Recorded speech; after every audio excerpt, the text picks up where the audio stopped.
पूर्णमदः पूर्णमिदं पूर्णात् पूर्णमुदच्यते पूर्णस्य पूर्णमादाय पूर्णमेवावशिष्यते। ॐ शान्तिः शान्तिः शान्तिः।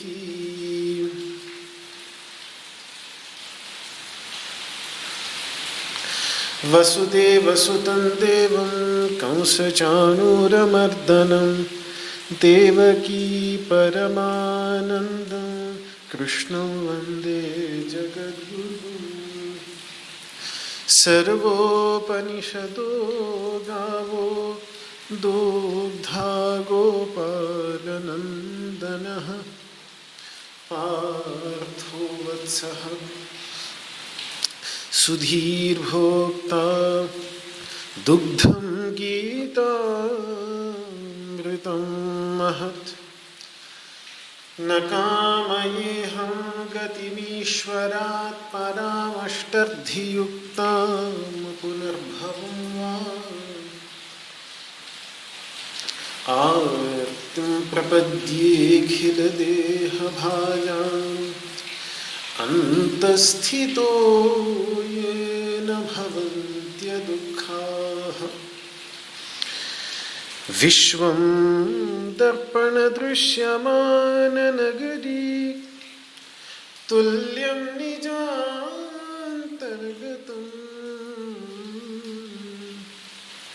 पश्यन्नात्मनि मायया बहिर्भूत् भूतं यथा निद्रया। यः साक्षात् कुरुते प्रबोधसमये स्वात्मानमेवाद्वयम्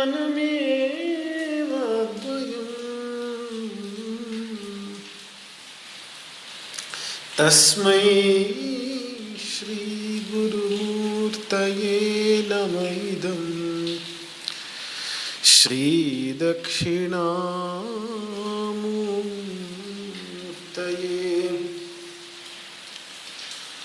ॐ शान्तिः शान्तिः शान्तिः।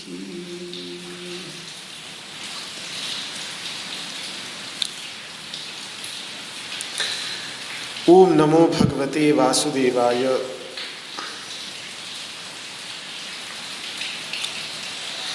स्थितप्रज्ञ दर्शन के अंतर्गत भगवान अर्जुन को ये बता रहे हैं कि किस प्रकार से विषयों का ध्यान मात्र ही साधक के सर्वनाश का अर्थात पुरुषार्थ का जो मार्ग है, उस पुरुषार्थ के मार्ग को छोड़कर मोक्ष की प्राप्ति के स्थान पर अविद्या के अंधकार से मुक्ति की प्राप्ति के स्थान पर अज्ञान के ही अंधकार में पुनः गिरा देने वाला, अज्ञान के ही अंधकार में पुनः ले जाने वाले मार्ग पर किस प्रकार से विषयों का ध्यान डालता है, इस बात को भगवान एक एक कदम निरूपित करते हुए कहते हैं कि जब मनुष्य विषयों का ध्यान करता है तो उसके परिणाम स्वरूप उसमें उन विषयों के प्रति संग यानी एक आसक्ति, एक चिपकाव उत्पन्न हो जाता है, जिस चिपकाव के परिणाम स्वरूप फिर धीरे धीरे उन विषयों को प्राप्त करने की बहुत ही तीव्र इच्छा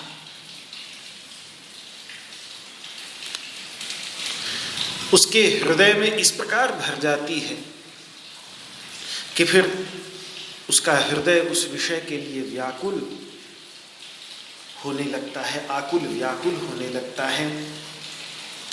और यदि कहीं से रुकावट आ जाए उस कामना में, उस तृष्णा में, उस तीव्र इच्छा में, तो फिर वही इच्छा, वही तीव्र इच्छा, वही तृष्णा क्रोध के रूप में परिणत हो जाती है, वही राग द्वेष के रूप में परिणत हो जाता है। जो क्रोध फिर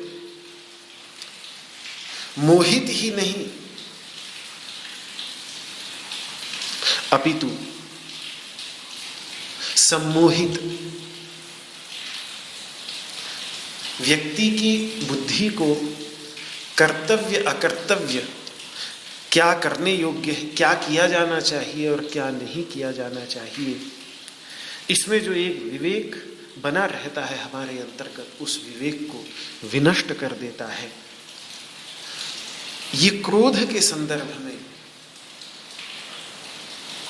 भगवान ये बात कह रहे हैं। तो इस संदर्भ में, क्रोध के संदर्भ में, काम और क्रोध इन दोनों के ही संदर्भ में ये विचार चल रहा था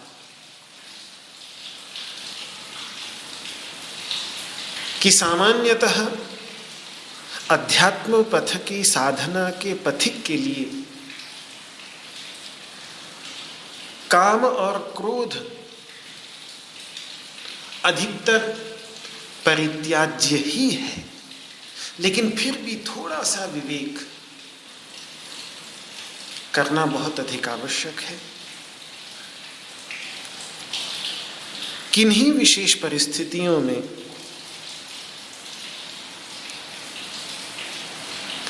काम भी ग्राह्य है। जैसे भगवान ने इसीलिए धर्मा विरुद्धो भूतेषु कामोस्मि भरतर्षभ, धर्मानुकूल, धर्म से जो अविरुद्ध काम है उस काम को उन्होंने अपनी विभूति बताया है 7वें अध्याय में। और धर्म के विभिन्न मूलों की चर्चा करते हुए महर्षि याज्ञवल्क्य उनमें से एक मूल, धर्म का मूल काम भी बताते हैं। तो काम, यदि, इसीलिए ये कहना अधिक अच्छा होगा कि यदि काम के मूल में अज्ञान है, यदि क्रोध के मूल में अज्ञान है, यदि काम और क्रोध दोनों के मूल में अस्मिता है, तो ऐसे काम और क्रोध परित्याज्य हैं। और क्योंकि अधिकतर हमारे जीवन में जब भी काम या क्रोध उत्पन्न होता है तो उसके मूल में स्वार्थ की भावनाएं होती ही हैं। स्वार्थ मतलब स्वार्थ में ही होगा जहां अहंकार होगा, क्योंकि अहंकार तो अपने अहंकार की तुष्टि में ही लगे रहना होता है तो स्वार्थ प्रधान ही होता है अहंकार। तो स्वार्थ है मतलब अहंकार है, और अहंकार है मतलब अविद्या है, अपने वास्तविक स्वरूप की विस्मृति है। अधिकतर 99% काम, 99% क्रोध ऐसा ही होता है। और ऐसे काम और ऐसे क्रोध से अपने आप को बचाना, मुक्त रखना, उस ओर प्रयत्नशील रहना, ये साधक का यही तो कर्तव्य है, यही तो साधक की साधना है। लेकिन कुछ परिस्थितियों में, विशेषकर यदि वो संत है, ऋषि है, अवतार है, कोई महनीय कार्य करने के उद्देश्य से इस धरातल पर अवतरित हुआ है, तो हो सकता है कि उसके अंतर्गत स्वार्थ ना भी हो सकता है उसके अंतर्गत स्वार्थ का कारण अहंता, सीमित अहंता ना भी हो सकता है उसके अंतर्गत अविद्या, इन सब की मूलभूता अविद्या न भी हो, अपने वास्तविक स्वरूप की विस्मृति न भी हो, तो भी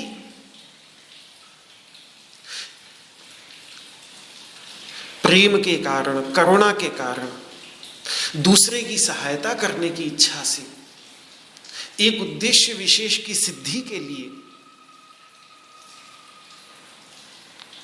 या केवल लीला मात्र करने के लिए हो सकता है उसे, उसके अंदर क्रोध हमें दिख रहा हो सकता है उसके अंतर्गत काम हमें दिख रहा हो, लेकिन वास्तव में वो काम नहीं, कामाभास होता है, क्रोध नहीं, क्रोधाभास होता है। और इस प्रकार के क्रोध में, क्योंकि अंततः वो शुभ की ही सिद्धि का हेतु है, उससे शुभ की ही सिद्धि होती है, उससे शुभ कार्य की ही सिद्धि होती है, तो उस प्रकार के क्रोध को स्वीकार्य माना जाता है। उस प्रकार का क्रोध जो है वो इस श्रेणी में रखे जाने योग्य नहीं है। और फिर वो क्रोध जो अब अगले श्लोक में कहेंगे कि क्रोधात् भवति सम्मोहः, वो क्रोध सम्मोह का कारण नहीं बनता। आया है भगवान श्री कृष्ण को क्रोध, आया है भगवान राम को क्रोध, लेकिन उस क्रोध में आकर वो सम्मोहित हो गए हो, अपने तत्व को भूल गए हो, कुछ का कुछ कर बैठे हो, अकार्य जो कार्य नहीं था, जो करने योग्य नहीं था, वो कर बैठे हो हम सब की तरह। ऐसा कहीं नहीं देखने में आता। उन्होंने क्रोध किया है, लेकिन उस क्रोध के परिणाम स्वरूप अकर्तव्य किया हो, ऐसा कहीं देखने में नहीं आता। तो वो क्रोध पूरी तरह से उनके वश में था, उनकी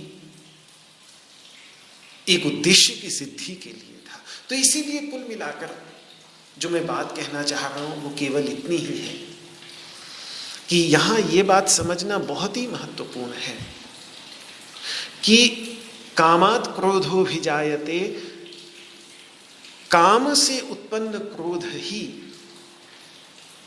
विनाशक है, और वो काम भी ऐसा हो जो विषयों के संग से उत्पन्न हो, वही साधक के लिए हानिकारक होता है। प्रेम, करुणा अथवा दूसरे की सहायता करने की इच्छा से उत्पन्न क्रोध हानिकारक नहीं होता। इसीलिए जैसे काम और क्रोध दोनों को नरक का द्वार भगवान कहते हैं, त्रिविधम नरकस्येदं द्वारम नाशनमात्मनः कामः क्रोधस्तथा लोभस्तस्मादेतत्त्रयं त्यजेत। 16वें अध्याय में काम को स्पष्ट ही नरक का द्वार कहा है, लेकिन काम को नरक का द्वार भी कहा है, महापापमा, महापापी भी मैं कल में कह रहा था, कहा है भगवान ने। लेकिन इतना सब कुछ कहने के बावजूद भगवान ने ये भी कहा है कि धर्माविरुद्धो भूतेषु कामोऽस्मि भरतर्षभ। तो जिस प्रकार से काम के भी दो स्वरूप, सामान्यतः स्वरूप वही होता है नरक के द्वार वाला, सामान्यतः स्वरूप वही होता है महापाप वाला, महापापमा वाला। लेकिन कभी कभी ऐसा भी होता है जो धर्मानुकूल होता है। वो धर्मानुकूल उस चैतन्य स्वरूप परमात्मा तत्व की ही अभिव्यक्ति है, उसको नहीं नकारना चाहिए।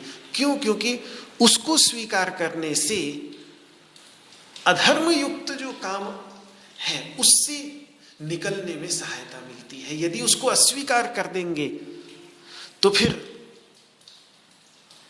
कठिन हो जाएगा। तो जैसे काम के संदर्भ में है, ऐसे ही क्रोध भी देवता स्वरूप हो सकता है। अतः शुभ और अशुभ भेद से क्रोध का विवेक करके उसे समझने और पहचानने की आवश्यकता है। इसी भावना के साथ मैंने कल वाल्मीकि रामायण में जब माँ सीता का अपहरण हो जाता है, और लीला ही है क्योंकि माँ सीता का तो वास्तव में अपहरण हुआ ही नहीं है, वो तो माया सीता का अपहरण हुआ है, लेकिन एक लीला करनी है।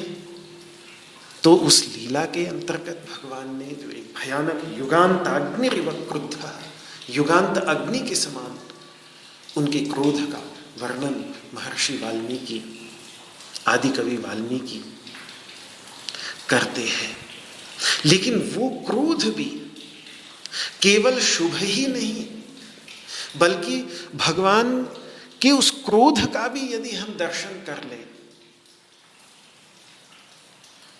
उस क्रोध का भी चिंतन करें, उस क्रोध का भी ध्यान करें, तो वो क्रोध ही भक्त के निर्माण को प्रदान कर सकता है। वो क्रोध ही, उस क्रोध का चिंतन ही, उस क्रोध पर ध्यान ही भक्त के निर्वाण का मार्ग। कहाँ क्रोध जिसको निर्वाण के मार्ग में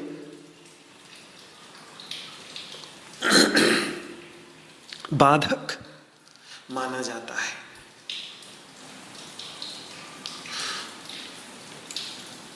वो क्रोध भगवान का ध्यान मात्र से ही निर्वाण देने वाला हो सकता है।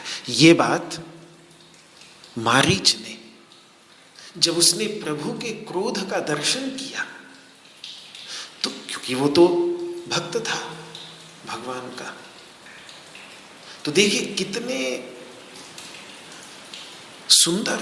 सुंदर तरीके से गोस्वामी तुलसीदास जी उसका निरूपण करते हैं कि निज परम प्रीतम देखी लोचन सुफल करी सुख पाई हो, श्री सहित अनुज समेत कृपा निकेत पद मन लाई हो, निर्वाण दायक क्रोध जाकर भगति अबस ही बस करी, निज पाणी सरसंधानी सो मोहि बधी सुख सागर हरि।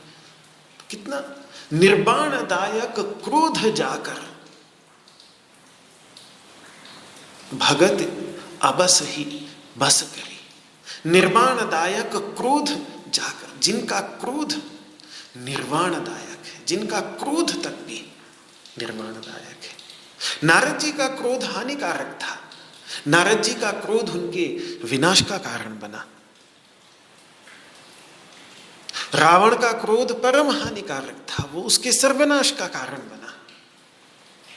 लेकिन प्रभु का क्रोध भी निर्वाणदायक है। कई देवताओं के स्वरूप क्रोध ही होते हैं। गणेश जी के स्वरूप अगर आप कुछ देखेंगे, विशेषकर भारत में तो शांत स्वरूप अधिक है, लेकिन इंडोनेशिया में देखेंगे तो बड़े सुंदर गणेश जी की प्राचीन काल से प्रतिमाएं। पहले तो इंडोनेशिया नाम ही उसका इंडोनेशिया है। 1945 से पहले के साहित्य में वहाँ के लेखक भी अपने को इंडिया इंडिया कह करके ही लिखते थे। जैसे भारत में ईस्ट इंडिया कंपनी ब्रिटेन की थी, इसी प्रकार से वहाँ पर ईस्ट इंडिया कंपनी हॉलैंड की थी। तो इंडिया ही माना जाता था उसको, भारत का ही एक बहुत महत्वपूर्ण अंग। प्राचीन काल से यवद्वीप, सुमात्र द्वीप आदि सब भारत के ही अंग रहे हैं। रामायण में भी चर्चा आती है। तो वहाँ जो प्राचीन काल से गणेश जी की प्रतिमाएं देखने को मिलती हैं, उनके चेहरे पर बड़ा बड़ा क्रोध दिखता है। शक्ति स्वरूपा माता या कभी कभी भैरव आदि बहुत सारे देवता ऐसे हैं जिनके चेहरे पर बड़ा भारी क्रोध नजर आता है। लेकिन जब इन क्रोधी देव तथा भगवान शिव भी कभी कभी, विशेषकर जब युगांतकारी अग्नि के रूप में संहार के देवता के रूप में दिखते हैं, तो क्रोध चेहरे पर दिखता है। लेकिन इन क्रोधी देवताओं के जब सतत्व का चिंतन शास्त्रों के अंतर्गत करते हैं तो एक चीज हमेशा स्पष्ट की जाती है कि ये क्रोध में दिखने वाले जो देवता हैं वो वास्तव में कोई क्रोध की अभिव्यक्ति नहीं है, अपितु परम करुणा का बहुत ही शक्तिपूर्ण अभिव्यक्ति है, जिससे ऐसे जीव जिनको और किसी तरीके से शुभ मार्ग पर नहीं लगाया जा सकता, धर्म के मार्ग पर नहीं लगाया जा सकता, ऐसे जीवों को भी धर्म के मार्ग पर लगाया जा सके। तो जैसे कभी कभी माता पिता को गुस्सा करना पड़ता है बच्चे पर, लेकिन वो भी अंततः माता पिता के परम प्रेम का ही प्रतीक होता है, और सही तरीके से माता पिता डांटते हैं तो ये उनकी करुणा और उनके प्रेम का ही प्रतीक है, जो बच्चे की मदद करने के लिए होता है, किया जाता है। उसमें माता पिता को ये पता होता है, विशेषकर यदि समझदार माता पिता होंगे, कि कितना बच्चा सह सकता है उतना ही। जैसे घड़ा बनाने वाला ऊपर से घड़े को ठोकता भी है लेकिन नीचे से सहारा भी देता है, इस प्रकार से सही तरीके से ज्ञान पूर्वक ज्ञानी हो, देवता हो, क्योंकि कुछ जीव इतने अज्ञान के अंधकार में डूबे हुए होते हैं कि उनको शांतिपूर्ण तरीके से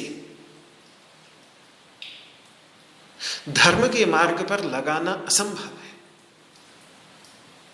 तो उनके लिए कई बार ज्ञानी हो, संत हो, विशेषकर अवतार हो, देवता हो, तो वो क्रोध के स्वरूप की अभिव्यक्ति करके ऐसे मानव जो पहले से जिनके अंतर्गत क्रोध भरा हुआ है, जिनके अंतर्गत विक्षेप भरा हुआ है, वो उनको भी धर्म के मार्ग पर, शुभ के मार्ग पर लगाने का प्रयास करते हैं। तो अंततः देवता का जो वो क्रोध होता है, ये विशेषकर क्योंकि इस प्रकार के क्रोधी देवता जो हैं वो विभिन्न आगमों की उपासना पद्धतियों के अंतर्गत, विशेष करके जो आगम ग्रंथ हैं उनकी जो उपासना पद्धतियां हैं, उन उपासना पद्धतियों के अंतर्गत उस प्रकार के क्रोध युक्त देवता दिखते हैं। तो हमेशा जब उनका विचार आगम ग्रंथों के अंतर्गत किया जाता है तो यही बतलाया जाता है। यहाँ तक कि आप देखेंगे कि जो वज्रयान की परंपरा है, यानी बौद्ध आगम की जो परंपरा है, वहाँ बुद्ध तो इतने शांत थे, लेकिन बौद्ध आगम की परंपरा के बहुत सारे देवता ऐसे हैं जिनके चेहरे पर क्रोध दिखता है।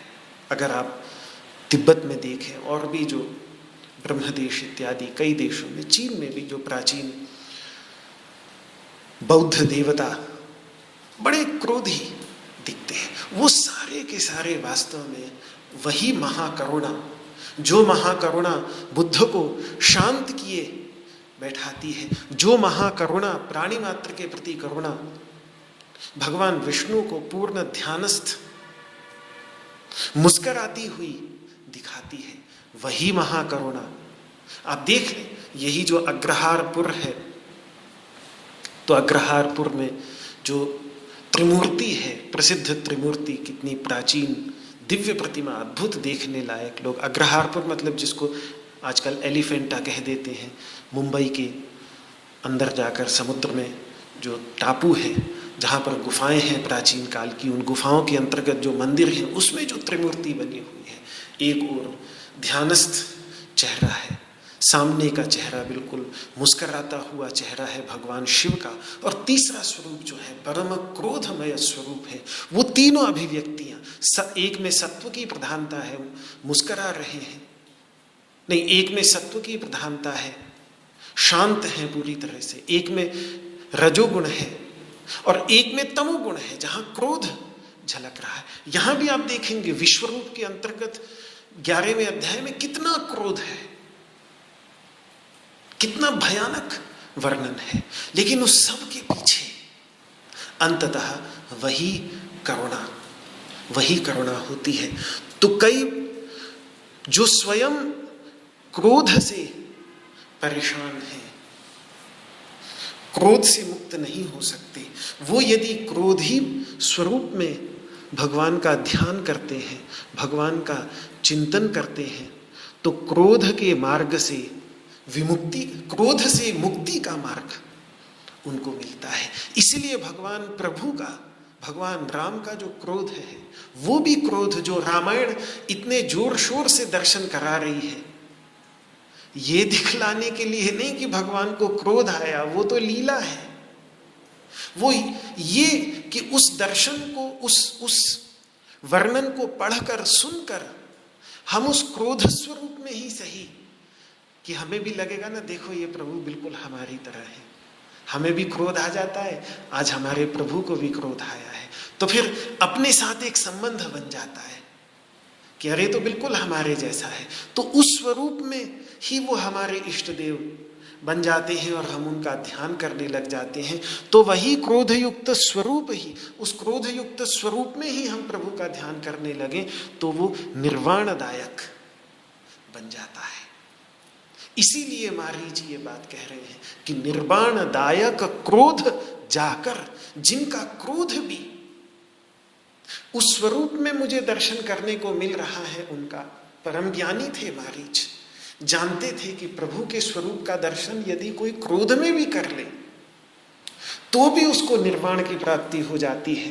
तो आज वो अपने भाग्य की सराहना कर रहे हैं कि उस स्वरूप में मैं प्रभु के दर्शन कर रहा हूँ, क्रोध स्वरूप में जो निर्वाणदायक क्रोध है, ब्रह्म निर्वाण की प्राप्ति कराने वाला क्रोध है। तो भगवान राम का क्रोध नारद जैसा क्रोध नहीं था, रावण जैसा क्रोध नहीं था। और भगवान राम का, यद्यपि भगवान राम परम शांत हैं और वो भड़कते नहीं, लेकिन जब भड़कते हैं तो जटायु ने रावण को सावधान करते हुए कहा है, राम रोष पावक अति घोरा। राम का जो रोष रूपी जो पावक है, रोष रूपी जो अग्नि है, वो बड़ी भयानक है। तो इसीलिए वर्षा ऋतु समाप्त होने के बाद भी जब सुग्रीव जी सीता माता को ढूंढने के लिए कुछ नहीं करते, तो वहां पर भी भगवान राम को कहीं कहीं क्रोध आया है, बहुत संतुलित क्रोध आया है, जागृत करने के लिए क्रोध आया है, लेकिन आया है भगवान को। लक्ष्मण क्रोधवंत प्रभु जाना, किष्किंधा कांड में जो ये वर्णन आता है। पर भगवान को कई बार जब क्रोध आया है तो उसके मूल में कहीं तो लीला है और कहीं करुणा के भाव, अपने भक्त के प्रति प्रेम के भाव, वो उनके अंतर्गत भरे होते थे। उदाहरण के लिए जब रावण के साथ युद्ध कर रहे हैं तो शुरू में भगवान राम को क्रोध नहीं आया है, लेकिन युद्ध के बीचों बीच जब रावण ने उनके सारथी को, मातली को एक साथ सैकड़ों बाण मारे हैं। जब देवलोक से रथ आया है और क्योंकि भगवान राम के पास तो रथ था नहीं, तो देवताओं ने अपना रथ दिया उनको, तो उस रथ के सारथी जो मातली हैं, जब उनको एक साथ सैकड़ों बाण मारे हैं और वो गिर पड़े हैं जमीन पर, तब सत बाण सारथी मारेसी, परे भूमि जय राम पुकारसी। जब 100 बाण सारथी को, मातली को मारे हैं रावण ने और वो जय राम पुकारता हुआ जमीन पर गिर पड़ा है, तब भगवान राम ने कृपा करके प्रेम पूर्वक उस सैकड़ों बाण लगे हुए मातली को जमीन पर से उठाया है। राम कृपा करी सूत उठावा, कृपा करके उस सूत को, मातली को उठाया, और तब जो क्रोध उनके अंतर्गत आया है वो क्रोध छोटा मोटा नहीं। तब प्रभु परम क्रोध कहूं बाबा, परम क्रोध, क्रोध भी नहीं बल्कि परम क्रोध। तो यहां उनको बाकी लीला वाले क्रोध थे, पीछे जो वाल्मीकि रामायण में से वर्णन कर रहा था वो एक लीला थी उनकी, लेकिन यहां जो उनको क्रोध आया है, तब प्रभु परम क्रोध कहूं बाबा, परम क्रोध उनको आया है।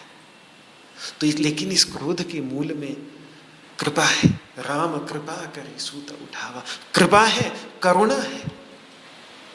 उनको कष्ट हो रहा है, मातली सारथी के शरीर पर सैकड़ों बाण लगे हैं, तो उसको देखकर जो उन्हें कष्ट हुआ है, उस कष्ट के परिणाम स्वरूप परम क्रोध उनको आया। लक्ष्मण जी तो खैर गर्म स्वभाव के थे ही, सब जानते ही हैं, तो उनके विषय में तो कहना ही क्या, उनको तो आ ही जाता था क्रोध।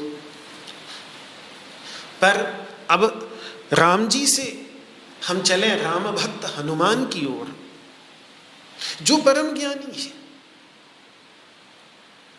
भक्त की पराकाष्ठा है, आदर्श भक्त है। उनको भी जब राम कारज आता है सामने और राम कारज से यदि युद्ध करने का समय उपस्थित हो आया है, तो वो भी क्रोध को स्वीकार करते हैं। पवन तनय मन भा अति क्रोधा, गर्जेव प्रबल काल समझोधा। लंका कांड में उनके अति क्रोध का, पवन तनय मन भा अति क्रोधा, अति क्रोध का वर्णन। तो ऐसे रामचरितमानस में कई प्रसंग हैं, रामायण में कई प्रसंग हैं जहां भगवान राम को भी क्रोध आया है, जहां राम कारज से राम भक्त हनुमान को भी क्रोध आया है। लेकिन इस सब क्रोध के बीच में, इन क्रोध के मूल में कहीं भी स्वार्थ नहीं, इन क्रोध के मूल में अहंता और अस्मिता नहीं, अपितु कर्तव्य भावना है, धर्म के उत्थान की भावना है। भगवान श्री कृष्ण तक भी कह देते हैं, परित्राणाय साधूनां विनाशाय च दुष्कृताम धर्म संस्थापनार्थाय संभवामि युगे युगे। तो यदि धर्म की स्थापना के लिए और जो दुष्कर्मकारी हैं उनका विनाश करना है, तो बिना क्रोध किए थोड़ी विनाश होगा। मेरा ये सब कहने का कारण केवल इतना ही है कि किसी संत के क्रोध को देखकर उसके ज्ञान पर संशय नहीं किया जाना चाहिए, क्योंकि मैंने ऐसे संत भी देखे हैं जिनकी ज्ञान की अवस्था में कोई कमी नहीं, लेकिन समय आने पर वो क्रोध भी करते हैं। और आज उस समय शायद मुझे ना समझ में आया हो, लेकिन आज मैं यदि पीछे मुड़कर देखता हूं तो जिन संत के क्रोध की मैं बात कर रहा हूं, उनका क्रोध जिसने सहा, जिसने अपने जीवन में स्वीकार किया, उसका महाराज कल्याण ही हो गया, बिल्कुल कल्याण ही हो गया। ये बिल्कुल अपने अनुभव के आधार पर, विश्वास के आधार पर मैं कहता हूं। और वो लोग जो ये कहकर हट गए कि ये कैसे ज्ञानी हैं, इन्हें क्रोध कैसे आ गया, ये कैसे संत हैं, इन्हें क्रोध कैसे आ गया? जो ऐसे हट गए सोचकर, वो ज्ञानी महापुरुष को पहचानने में गलती कर गए। और जो लाभ होना चाहिए था, अगर वो विचार करते तो देखते कि इनके क्रोध के मूल में कोई स्वार्थ तो है नहीं, ये किसी अपने स्वार्थ की सिद्धि के लिए तो हम पर क्रोध नहीं कर रहे हैं, ये अपने किसी उद्देश्य की सिद्धि के लिए, अपनी किसी अस्मिता के कारण या अविद्या के कारण तो हम पर क्रोध नहीं कर रहे हैं, ये तो हमारे ही कल्याण के लिए हम पर क्रोध कर रहे हैं। जब देख रहे हैं कि हम अपने को नहीं बदल रहे हैं, हम इस मार्ग पर चलने के लिए आए, इनकी शरण ली कि ये हमें ज्ञान देंगे, और फिर कुछ समय बाद इनके पास में आकर संसार की चर्चा, वही संसार का रोना धोना, वही व्यापार, वही सब, और जो ये कह रहे हैं करने के लिए वो कर नहीं रहे, तो ऐसी स्थिति में उन्होंने हमारे ही कल्याण के लिए तो क्रोध किया। कि दो बातें होंगी, अगर समझ में आ गया तो क्रोध को सहन करके सही रास्ते पर लग जाएगा तो इसका कल्याण होगा, और नहीं समझ में आएगा तो हो जाए किनारे, छटनी हो जाएगी, बेकार के लोग किनारे हट जाएंगे। भीड़ तो इकट्ठी करनी नहीं होती संतों को, तो ऐसे लोग किनारे हो जाएंगे, फिर वो सन्मार्ग से हट ही जाएंगे। तो मैं ये सब इसलिए कह रहा हूं कि यदि क्रोध को किसी संत के ज्ञान की कसौटी बनानी ही है तो फिर उस क्रोध को बहुत गहराई से उसका विश्लेषण करना होगा, उस क्रोध की जड़ को समझना होगा, उसके मूल में जाना पड़ेगा। यदि किसी के क्रोध के मूल में विशुद्ध स्वार्थ की भावना स्पष्ट दिखती है तो फिर उस व्यक्ति के ज्ञानी होने में शक होना वाजिब है, उपयुक्त है, युक्तियुक्त है। पर यदि उस क्रोध के मूल में हमारे उपकार की भावना है, हमारे कल्याण की भावना है, परोपकार की भावना है, उसके मूल में हमारे प्रति करुणा दिख रही है, किसी दुखी के प्रति करुणा की भावना है, माँ का उस बच्चे के प्रति क्रोध जो कुछ कहने के बावजूद दवाई पी नहीं रहा है कड़वा होने के कारण और तड़प रहा है बीमारी से, लेकिन दवाई नहीं ले रहा है क्योंकि दवाई कड़वी है, तो क्या करे बेचारी माँ? फिर अंत में 2 थप्पड़ मारेगी और कहेगी कि अब पी इसको। तो उस प्रकार के क्रोध रहते हुए भी वो ज्ञानी क्रोधी हो सकता है। और इस दृष्टि से विशेष करके ज़ेन जो ध्यान की परंपरा है चीन की और जापान की, प्राचीन काल से हजारों वर्षों से चली आ रही है, भारत से ही गई थी, तो उनके साहित्य के अंतर्गत भी जो ज़ेन परंपरा के गुरु होते हैं ध्यान के, कभी कभी सही समय पहचान कर वो जो शिष्य के ऊपर में क्रोध करके उसको अनुभूति के रास्ते में धकेलने का काम बहुत सुंदर, उनके साहित्य में तो बहुत इस चीज़ पर जोर दिया गया है कि कभी कभी जब शिष्य ऐसी स्थिति में होता है कि बस उसको थोड़े से धक्के की जरूरत है, वो एक तेज धक्का उसको दे दिया जाए तो फिर वो ज्ञान की ऊंचाइयों में पहुंच जाता है। तो ऐसे समय में उनके पूरे इतिहास के अंतर्गत बड़े बड़े उनके संतों ने सही समय पर जितना चाहिए केवल उतना ही क्रोध किया है, उसका इतिहास है उनके साहित्य के अंतर्गत, तो देखकर बड़ा अच्छा लगता है। तो इस प्रकार से क्रोध पर ये विचार कुछ ऐसे आए। क्रोध के और भी कई प्रसंग हैं रामचरितमानस के अंतर्गत, एक वो भी क्रोध का प्रसंग है, जैसे काकभुसुंडी जी के ऊपर जब लोमश ऋषि को क्रोध आया है, जो घर्षण मात्र से बार बार उसी बात को घिस रहे हैं, तो उस वहां तक भी काकभुसुंडी जी शंका करते हैं कि क्रोध की द्वैत बुद्धि बिनु, द्वैत की बिनु अज्ञान, वहां शंका हो जाती है। वहां काकभुसुंडी जी ने प्रश्न उठा दिया है।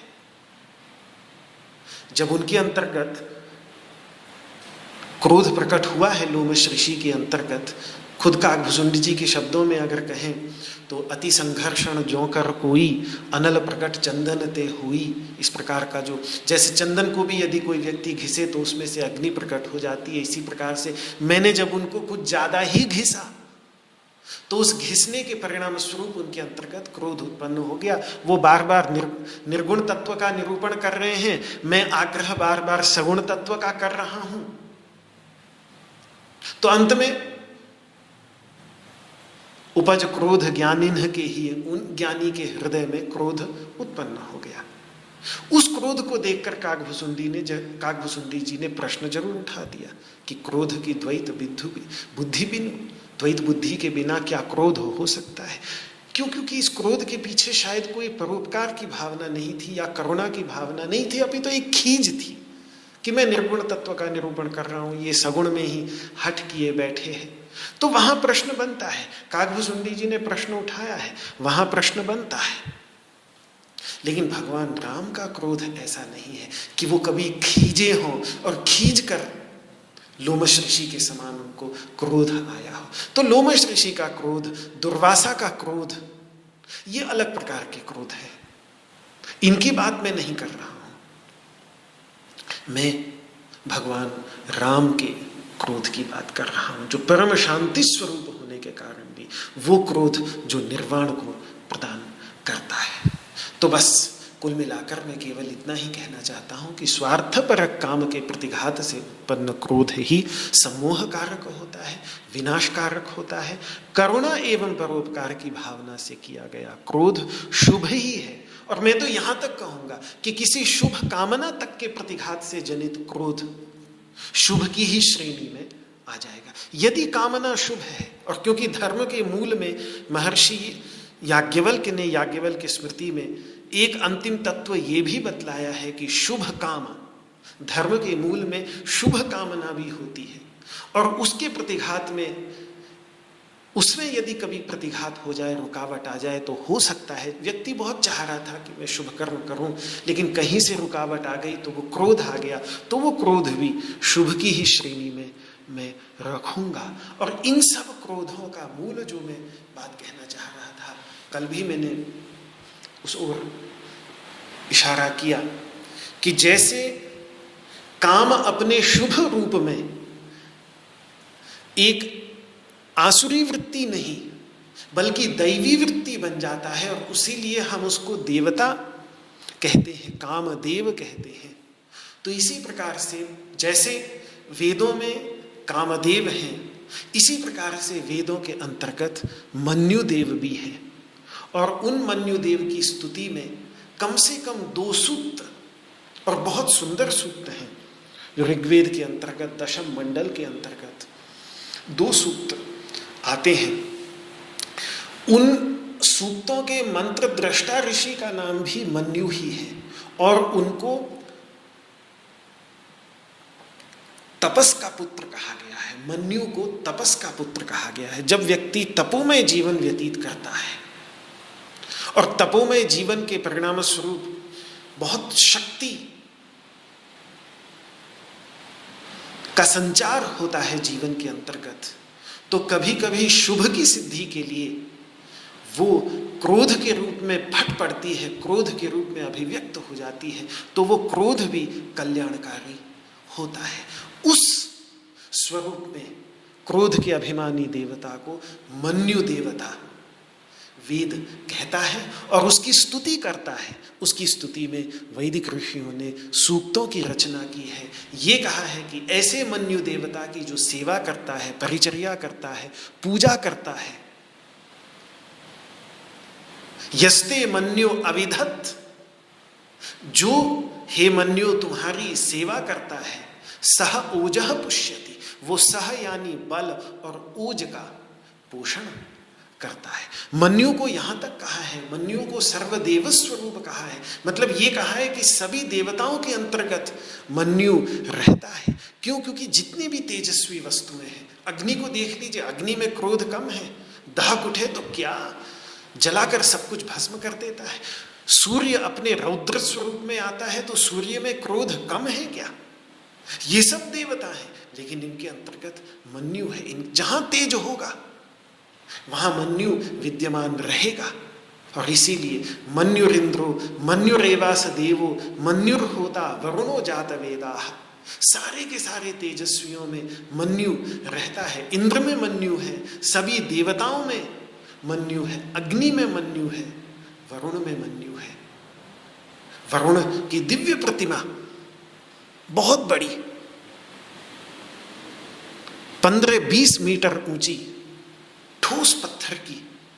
हमारे यहाँ तो ऊंची प्रतिमाएं सीमेंट की बनती हैं, बाली द्वीप पर प्रतिमाएं पत्थर की, बड़ी बड़ी प्रतिमाएं भी पत्थर की। भगवान राम की उनकी इतनी बड़ी प्रतिमा उन्होंने भगवान राम की वहाँ लगाई है कि अगर उसकी फ़ोटो भी खींचनी हो तो हेलीकॉप्टर से उसकी फ़ोटो खींचनी होती है। बहुत बड़ी प्रतिमा भगवान राम की उन्होंने अपने भारत में, तो अब उससे भी ज़्यादा बड़ी प्रतिमाएं बन गई हैं, लेकिन वो भी बहुत बड़ा दिव्य, पूरी वानर सेना उनके साथ, दिव्य देखने लायक भगवान राम की प्रतिमा है बाली के अंतर्गत। और ऐसे ही वरुण की परम क्रोध युक्त, चेहरे पर इतना क्रोध उनके अंतर्गत भरा पड़ा है। और समुद्र की ओर देख रहे हैं, समुद्र के देवता हैं, समुद्र में कितनी बड़ी बड़ी लहरें आती हैं, समुद्र में कितना क्रोध होता है। वही बात कि जहाँ तेजस्वी वस्तुएं हैं वहाँ मन्यु होता है।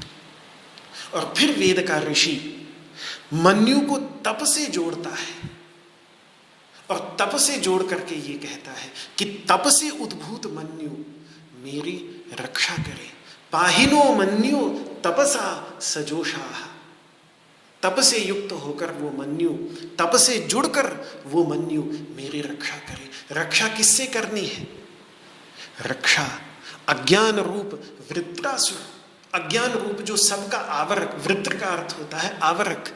यदि अज्ञान रूप वृत्रासुर पर विजय प्राप्त करनी है, षड रिपुओं पर विजय प्राप्त करनी है, दस्युओं पर, साधक के लिए जो डाकुओं के समान राग द्वेषादि हैं उन पर विजय प्राप्त करनी है, और दैवी संपत्ति रूप आध्यात्मिक धन प्राप्त करना है, तो तप से जुड़े हुए उस मन्यु का आवाहन साधक को अपने जीवन में करना ही पड़ता है। ये उस सूक्त के मंत्र में अभी ही मन्यो तवसस्तवीयान, हे मन्यो आओ मेरे पास, अभी ही अभिमुख होकर आओ मेरे इस यज्ञ में, मेरे इस तपोमय यज्ञ में। तवसस्तवीयान, तुम बलवान को भी बहुत अधिक बलशाली बना देते हो।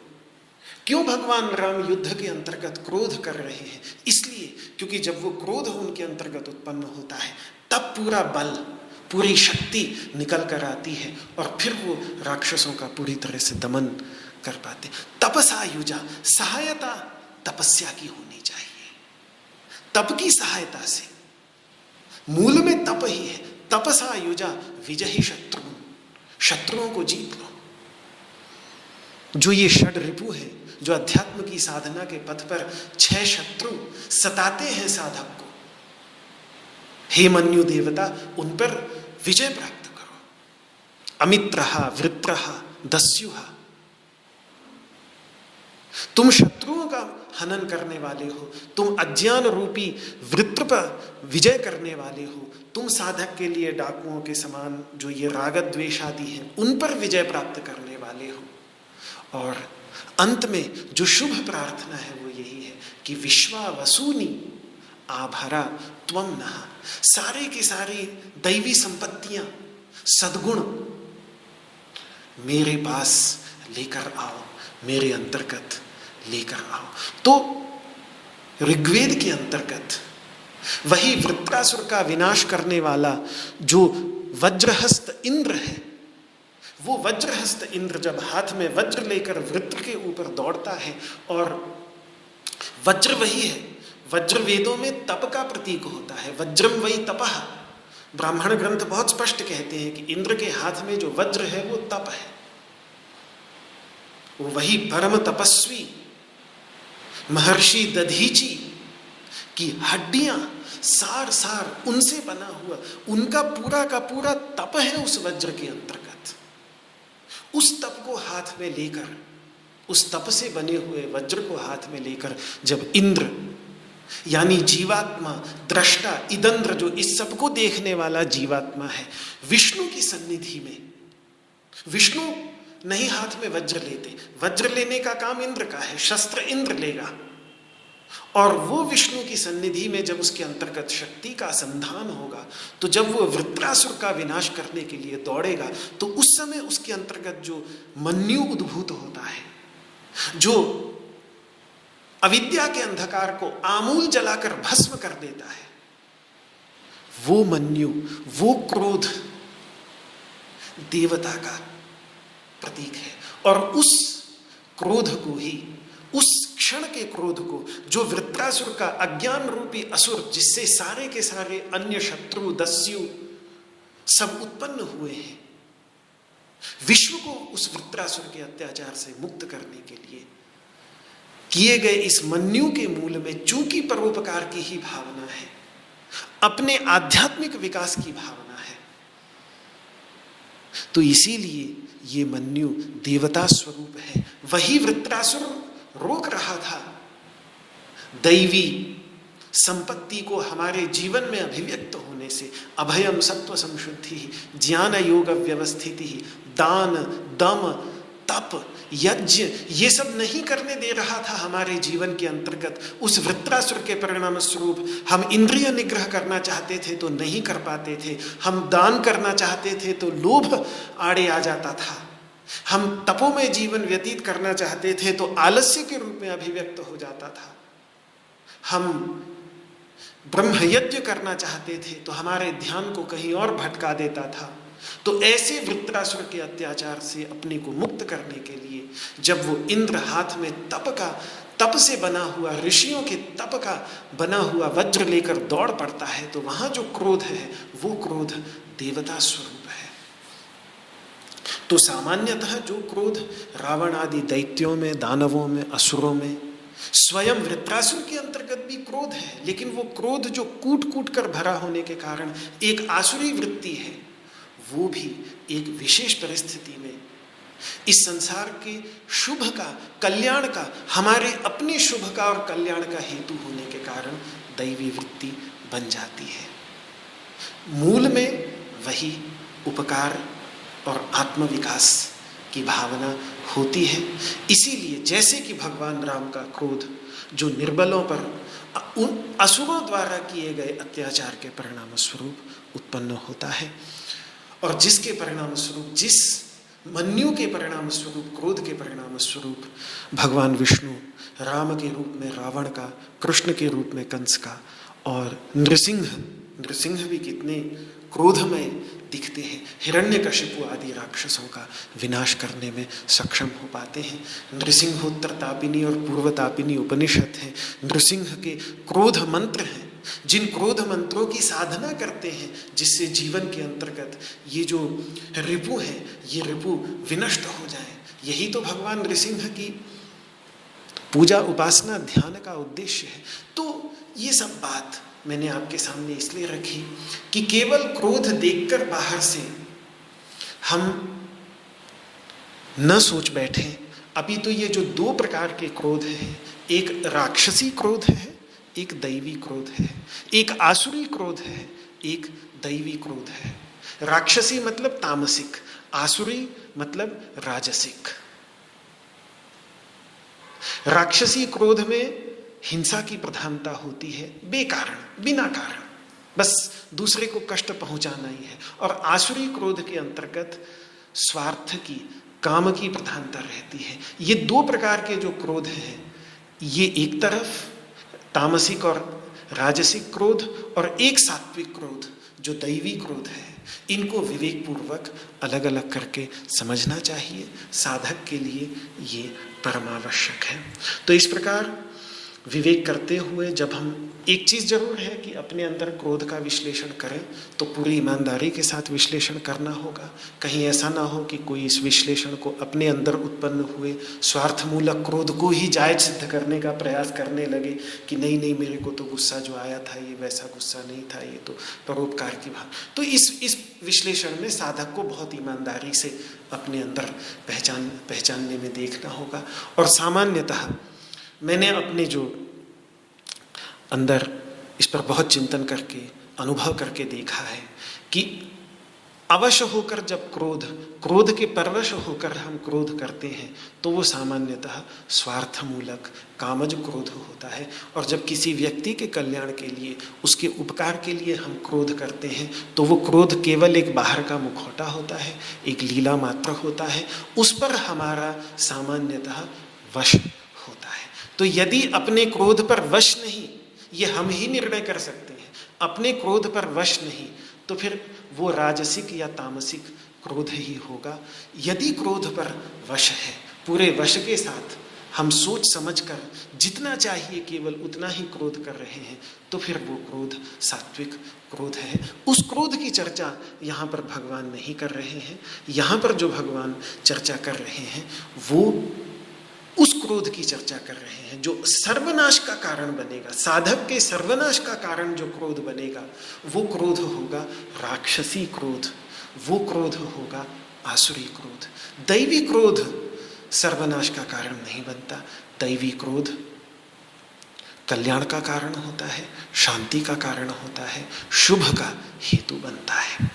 तो अब आगे 63वें श्लोक में जो भगवान कहेंगे कि क्रोध से सम्मोह होता है, फिर उस सम्मोह से जो हमारी स्मृति है वो स्मृति का विभ्रम हो जाता है, और स्मृति के भ्रंश से, स्मृति का भ्रंश होने से, स्मृति का विनाश होने से बुद्धि का विनाश होता है, और बुद्धि के विनाश हो जाने पर सर्वनाश हो जाता है।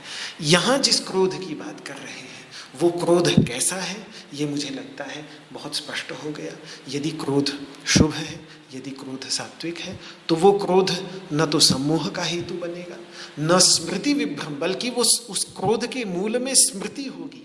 ये स्मृति शब्द भी यहाँ बहुत महत्वपूर्ण शब्द है।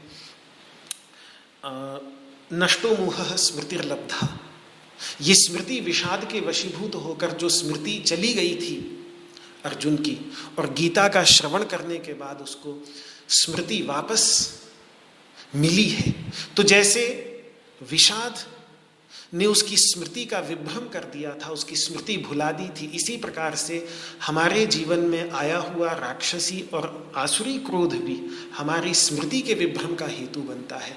तो ये स्मृति शब्द पर बहुत कम बोला जाता है, पर ये स्मृति बहुत ही गहरा गंभीर ध्यान के ग्रंथों में स्मृति बहुत ही गंभीर तत्व है। उस पर विचार मैं कल आपके सामने प्रस्तुत करूंगा कि ये स्मृति किसको कहते हैं। जिस स्मृति के लुट जाने पर बुद्धि जो है, समझ, वो खत्म हो जाती है, और जहाँ व्यक्ति की समझ खत्म हो जाए तो फिर व्यक्ति तो फिर पशु ही हो गया, बल्कि पशु से भी गया गुजरा हो गया। पशु तो फिर भी बहुत अच्छा है, पशु से भी गया गुजरा वो व्यक्ति हो जाएगा। यही मनुष्य का सर्वनाश है, जो भगवान प्रणश्यति, प्रकृष्ट रूप से, केवल नश्यति नहीं कह रहे, केवल नाश हो रहा है ऐसा नहीं कह रहे, बल्कि प्रकृष्ट रूप से उसका विनाश हो जाता है। फिर उस बार के लिए तो वो अध्यात्म की पथ पर से बिल्कुल ही पथभ्रष्ट हो जाता है। फिर दोबारा से अपने कपड़े झाड़े, खड़ा हो, चोट लगे तो फिर चोट लग गई है तो उस चोट की दवा दारू करे, और फिर हिम्मत बांध के एक बार दोबारा खड़ा होकर उसको नए सिरे से फिर अध्यात्म के मार्ग पर चलना पड़ता है। पर एक बार के लिए तो वो फिसल कर गिर ही पड़ता है। ये बात भगवान इस 63वें श्लोक के अंतर्गत बतलाएंगे। अभी इस श्लोक का उच्चारण हुआ नहीं, आज समय पूरा हो गया है, तो इस बात पुष्पांजलि को भगवान श्री कृष्ण के श्री चरणों में समर्पित करता हूँ, और यही प्रार्थना करता हूँ कि राक्षस और तामस, इन दो प्रकार के क्रोधों से हमें अवश्य ही मुक्ति प्रदान करें। यदि क्रोध प्रकृति में बैठा हुआ है, हमारे बहुत हैं, कुछ जन्म से ही क्रोधी प्रकृति के होते हैं, तो फिर कम से कम इतनी शक्ति, इतनी कृपा अवश्य करें कि वो क्रोध हमारा सात्विक क्रोध बन जाए, जिससे उस सात्विक क्रोध का सहारा लेकर हम पहले राजस और तामसिक क्रोध से बचें, और फिर अंततः उस सात्विक क्रोध का भी परित्याग करके अक्रोध की अवस्था जो भगवान ने अक्रोध की बात कही है, वैस उस अवस्था को, परम शांत अवस्था को हम प्राप्त कर सकें, ऐसी कृपा वे करें, ऐसी शक्ति वे हमें दें। इस प्रार्थना के साथ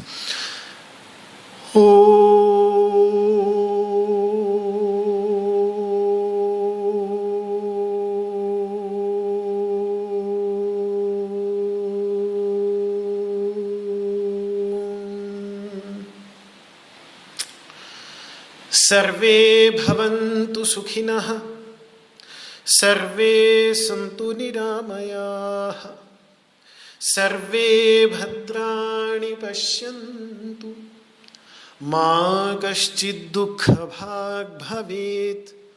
ॐ शान्तिः शान्तिः शान्तिः। न त्वहं कामये राज्यं न स्वर्गं न पुनर्भवं, कामये दुःखतप्तानां प्राणिनामार्तिनाशनं। श्रीकृष्णार्पणमस्तु। आपको मेरा हाथ जोड़ करके प्रणाम। जय श्री कृष्ण, जय श्री कृष्ण, जय श्री कृष्ण। सादर नमन।